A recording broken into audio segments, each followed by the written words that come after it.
Now, I do have to make an announcement before this video. Yes, I did shave my face, and I absolutely butchered it. There are multiple gunshot wounds around my face, and if you look hard enough, it probably looks like Connect the Dots. But I want to ignore that for a minute, because I'm here today to talk about the new piece of revolutionary technology that you might not have heard about. So one thing I've noticed is smartphones dominate everything. They can do whatever you want. You can call someone, text someone, play Flappy Bird.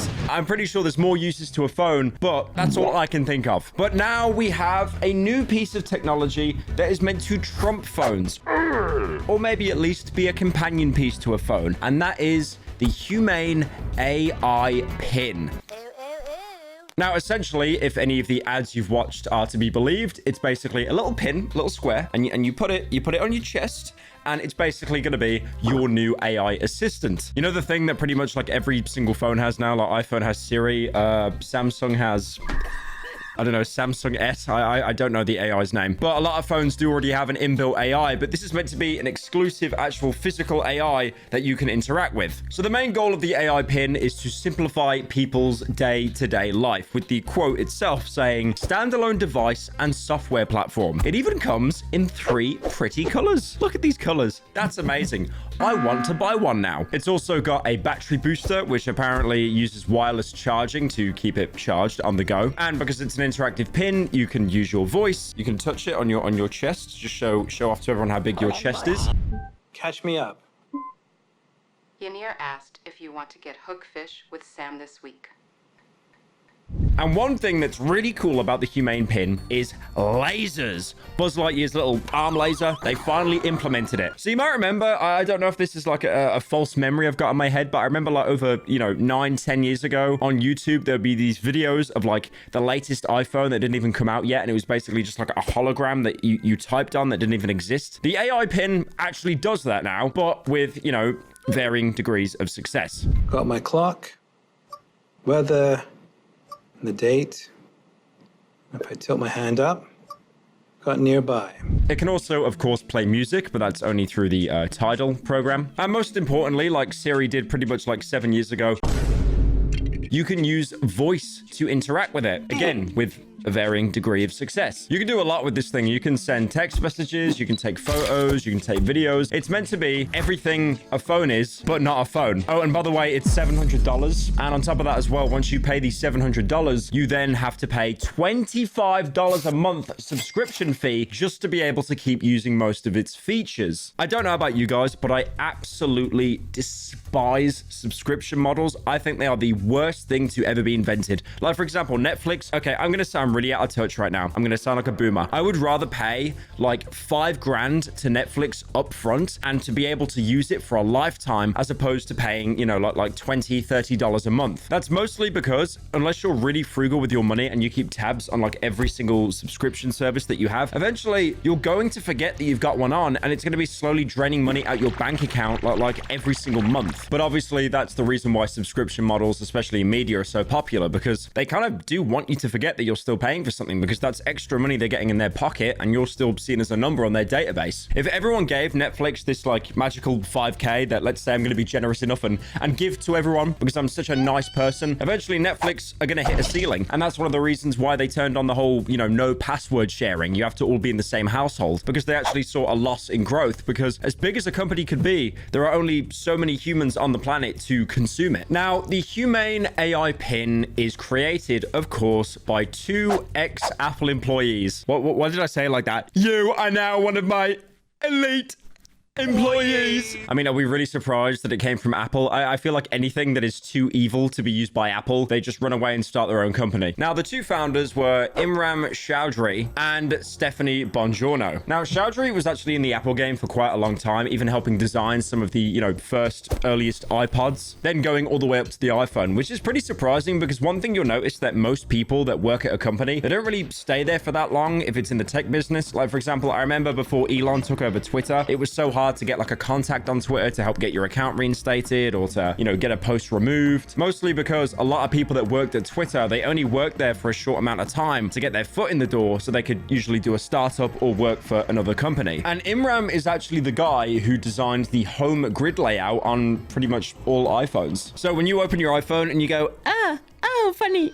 I like the squares. That's basically thanks to Imran. Now, Stephanie's role was a little bit different. She was basically a director for software engineering. Now, the reason why I'm talking about this is because, you know, these weren't the people that cleaned up at the end of the day when everyone at Apple went home. These are two people that are very respected in the company and, you know, even including trends into their work that are still used today in Apple. So, surely, because of that, the AI pin, their own startup company, Humane, has to be flawless. Correct is a relative term. When I asked it for the time we'd get closest to totality in New York City, its answer was off by over an hour. So why is the AI pin getting so much hate? I mean, it's basically an iPhone, but you can't call anyone, and they're charging as much as an iPhone. But again, why the hate, guys? Why is there so much negativity in the world right now? Now, obviously, that $700 price tag is...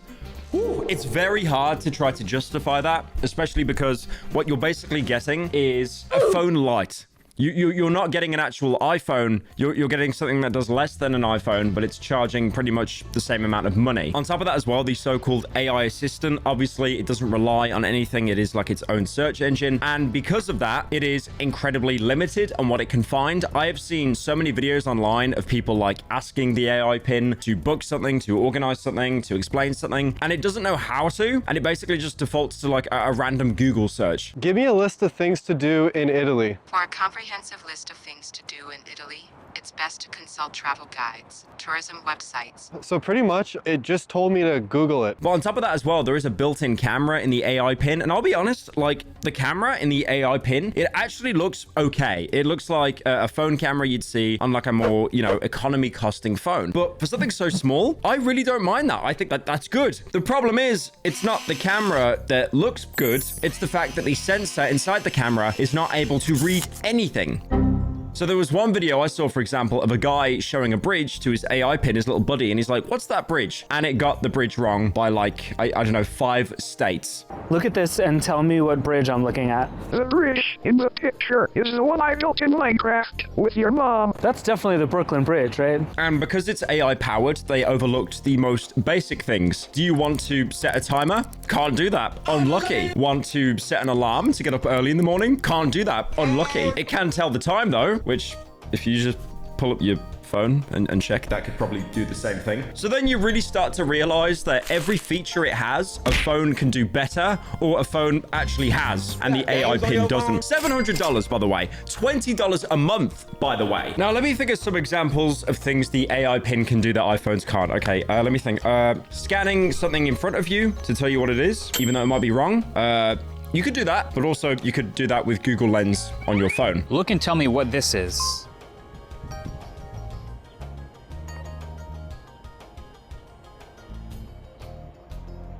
Or I'll just do this, I guess. Ah, it's a Cybertruck. The photo is of a Cybertruck.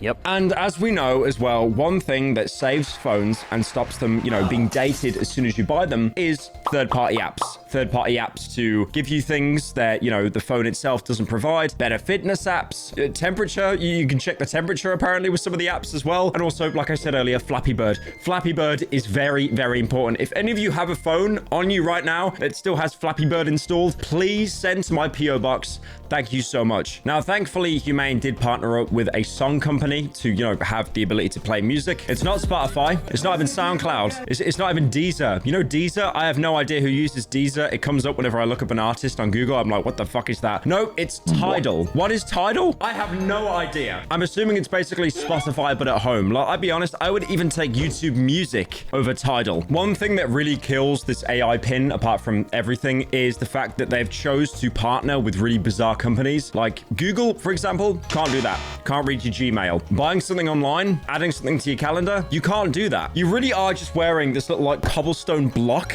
on your shirt, which makes you look like really, really stupid, by the way, and it does nothing. Now, you're probably thinking, surely I can synchronize it to my iPhone, right? Like everything can be connected to my phone. Like, for example, the amazing Juicero machine. You remember that, right? That amazing machine that would pump out this God-giving liquid that you could drink, and it tasted so good, and you definitely needed that big, bulky machine to squeeze the juice out and you couldn't just do it yourself. And that's definitely not the reason why the company went under. No, no, no, no, no. Well, the thing is, even Juicero could be connected to your phone. This can't be connected to your phone. They've chose this really weird model to kind of justify the $20 a month, which is basically the AI pin is given its own phone number. And included in this service charge of $20 a month is obviously cloud storage, which, yep, that's pretty much mandatory with everything now. But the cell plan that they have with the phone number is domestic, and it's basically unlimited calls, unlimited texts within your country. Now, obviously, the way this was advertised, it wasn't just like a bit of cobblestone that goes on your chest. The biggest pull for you to buy it is the projector. It's so cool. Look, it projects onto your hand, and then you can access all the things, and you can swipe on it. That's so cool. It's really pointless, really unneeded, but it looks cool. It's basically the equivalent of buying the first thing you see in the Fortnite item shop or flexing that you've got like an OG skin. You stand out, therefore you're a cool boy. Now, obviously, we have phone screens now that are 1K, 2K, 4K, 4-bit, 2-bit, 1-bit. Probably 8K somewhere. I don't know. Maybe on one of those like oversized gaming brick phones that people use. But this is a 720p display and it is monocolored, meaning there is only one singular color. You also navigate with like hand gestures, but like half the time the sensor doesn't even read it properly, so it just doesn't even seem to work. The way it works with the swiping and the gesturing as well, it is so obtuse. It's like you need to kind of, you know, pull your hand back to go deeper into folders or swipe side to side. But if you just get a phone and then you just press like, you know, any kind of app, that is much more satisfying than this little like projector on your arm. Now, if you've heard of the AI pin, you have probably heard of the famous, world famous tech YouTuber, Marques Brownlee. Not to be confused with how Will Smith pronounced him in YouTube Rewind, Marques Brownlee. And Marques Brownlee. Now, Marques does some great tech reviews. I've seen a lot of tech YouTubers, and it's always such a rat race to cover the latest phone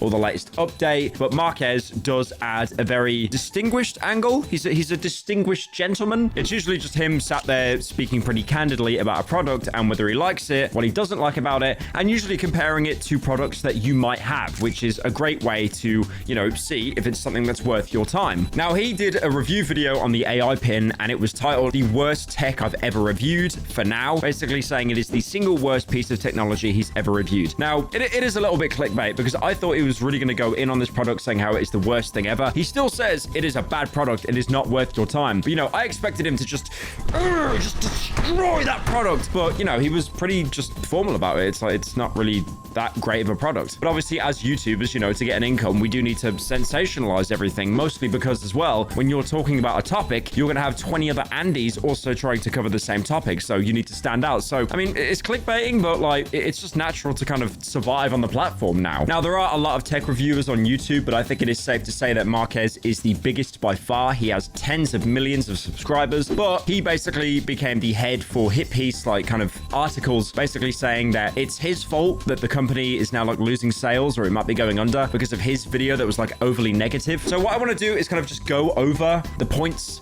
that Marques actually made. For example, one of the points he makes talking about the materials, it's aluminum, which makes it feel pretty premium, but obviously aluminum isn't exactly the lightest metal, so it feels pretty heavy. And also keep in mind that when you're wearing this thing, there's always 2 batteries powering it the entire time, so it just feels like a very heavy lapel pin that's also a bit warm. Now, he also goes into the same points that I talked about, like the interface being like really unwieldy. Searching takes forever. So apparently the way it works is it has a bunch of like pre-saved information like on the actual device itself. But if it doesn't have any of that pre-information saved, it will then do like a general web search, which takes, you know, anywhere from like 1 to like 10 seconds. One thing Marques brings up in his review, which I liked, is AI hallucinations, that the lapel pin, the little AI pin, will actually be that broken that it basically has its own form of schizophrenia. Now, even though he says it's the worst product he's reviewed of all time in the actual title of the video, he still extends like an olive branch. He is actually pretty sympathetic towards the company, and he does say he doesn't think this is the end, and he's actually interested to see where it will go next or what the company Humane will develop next. He basically makes the point saying he would love to see a product like this boasting these features in 10 years from now, but now currently the technology just isn't there. I don't know whether you guys remember that ancient meme. I think it was something like born too late to explore the earth, born too early to explore space, but born just in time to buy a shitty lapel pin for $700 plus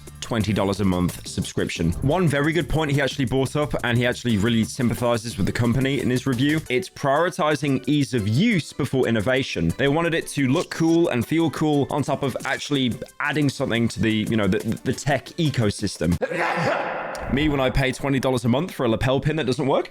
Now, obviously, when Marquez uploaded his video, the reception was very good. But then, as what always happens, Twitter found out about it, and Twitter was not very happy. Now, there was this like weird little cabal of like Twitter startup and stock bros that like, you know, kind of looked at the lapel pin and they thought, that's a great idea. That's genius. I'm going to buy that right now. And then when they saw Marquez's video, they were like, no, lapel pin bros, how do we get out of this one? So obviously they started God defending it on Twitter, basically saying that Marquez just did like an entire hit piece on this lapel pin for views. Now, to be devil's advocate, obviously when Marquez and his team were uploading the video, they probably thought this is going to do really well because people just love dunking on tech products. But at the same time, it's good that he did this video. It was needed. Obviously, he's fulfilling his own needs. You know, he's getting money to pay his team. He knows he's going to have a banger on his hands. But the point I'm trying to make is it's good that he made this video to basically warn people how like bad this product is. It is gimmicky. You do not need this product. If you have a smartphone, which is like most people like in the developed world at the minute, you do not need this pin. It is completely pointless. So those people you see going down the street on those like Happy Wheel segways,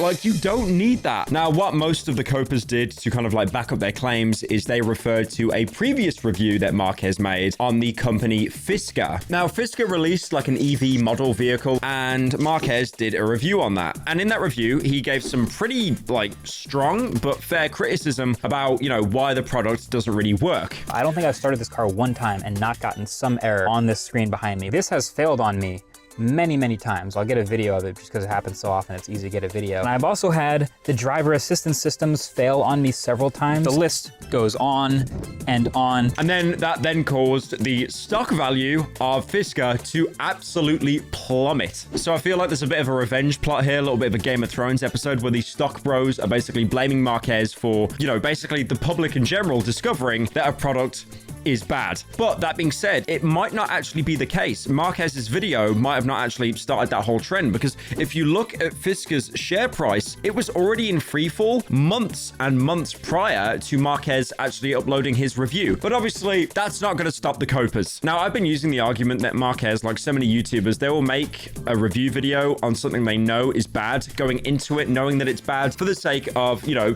warning the public, but also to get views. That's fair. That is not the cope they're using. The cope that they're using is like Marquez is being paid on the side to do like these kind of like hit piece attacks on other companies to raise stocks in like rival companies. At the end of the day, what people need to understand is reviews are for everyone. Can some reviews be dishonest? Yeah, absolutely. Like if you have some kind of agenda or narrative going into something, you might already have a preconception that this is going to be the best thing ever, or this is going to be the worst thing ever. I know brave statements only on this channel, and also taking into effect that YouTubers, they want to make a livelihood. Like obviously on the main channel, completely different ball game, but you know, like when I review a game, I'll probably look up online and see that it was pretty bad or pretty good. And that will give me a little bit of bias going into it, but then I'm able to actually formulate my own opinions. And that's exactly what Marquez has done. And I think it's really good that we still have people making critical reviews online, because I have seen like the past year or maybe even 2 years, there has been such an influx of like these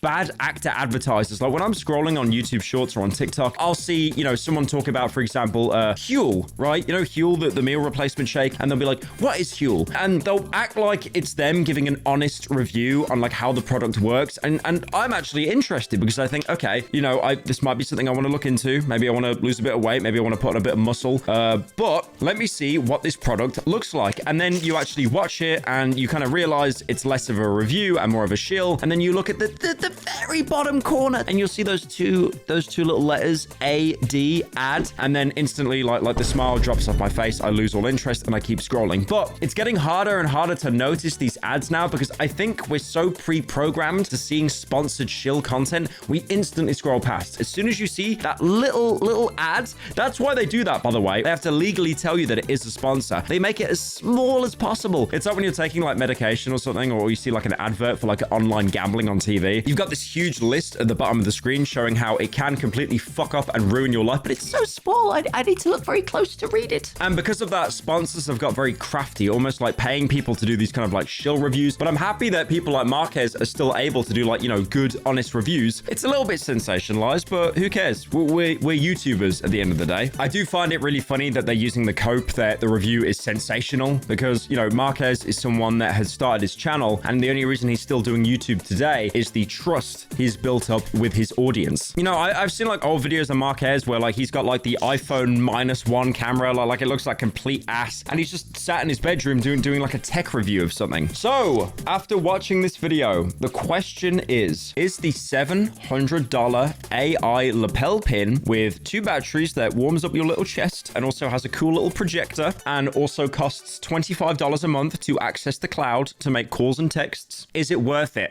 Absolutely. Why? What do you... I'm gonna go outside and buy one right now.